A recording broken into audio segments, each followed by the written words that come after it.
அன்பர்கள் அனைவருக்கும் என்னுடைய இனிய காலை வணக்கங்களை தெரிவித்துக் கொள்கின்றேன்.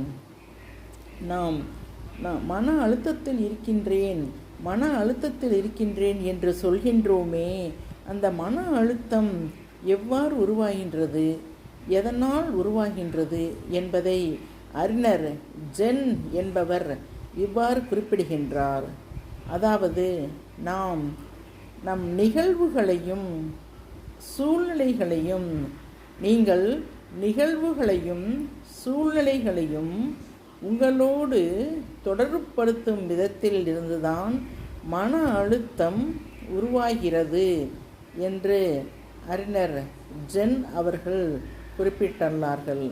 எனவே நாம் ஒரு மன அழுத்தத்திலிருந்து விடுபட வேண்டுமென்றால்